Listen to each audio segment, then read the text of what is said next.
what an honor it is to be with you all, the people that really create the jobs in this country, the people that provide for your families, you provide for your customers, you provide for your employees, and you provide for us who live all across Virginia, all across Southside Virginia, Central Virginia. You provide for us the quality of life that we love, and I want to thank you for that. I want to thank also Sherry and the Business Development Center for, first of all, putting up with Paul Hoffman, who they share office space with over across town.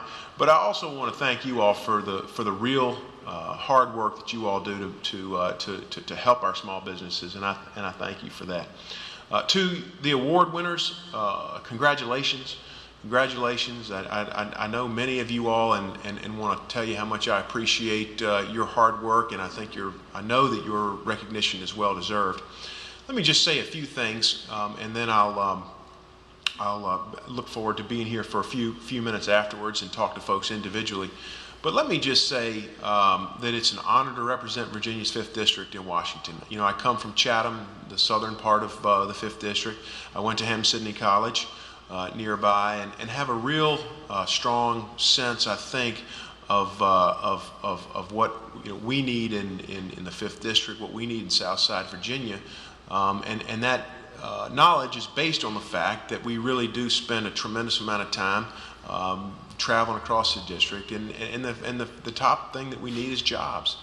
And so when I was elected 2 years ago, that was the number one priority, and unfortunately, as we headed to the end of our term, I can tell you that remains the top priority. You know, we still have 8+% unemployment in this country, and we've had that rate of unemployment in this country for the last 3 years straight. There are places in Virginia's 5th District that have unemployment as high as 16%, and that's unacceptable. It's unacceptable. I'd also point to the fact that the other major challenge that we face in this country is the fact that we've borrowed $16 trillion. You know, the government spends every year $3.5 trillion. Let me say that again. The government every year, the federal government every year spends $3.5 trillion.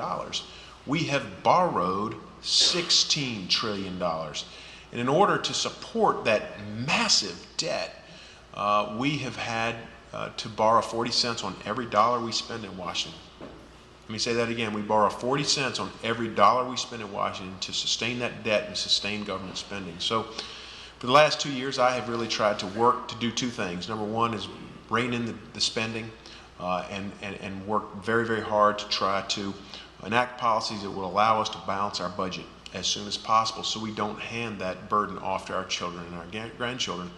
The other thing that I've done that I believe of a more immediate nature is really tried to by listening to you all, listening to the folks that I represent, I have really tried to focus on making it easier for businesses and easier for our farming families to succeed, not more difficult. And for too many years, it looks like Washington, D.C. has worked so that the people that it represents serves Washington as opposed to the other way around. And I'm committed to that. So it's an honor to be with you, and I hope that if you ever have anything that we can be helpful with, I hope that you'll contact our local office in Farmville. Certainly, you can always go to our website, hurt.house.gov. That's hurt.house.gov, and you can always get in touch with us either in our Farmville office, Charlottesville office, or our Danville office, or our Washington, D.C. office. We're always proud to be able to serve you and to help you. So, Sherry, thank you very much.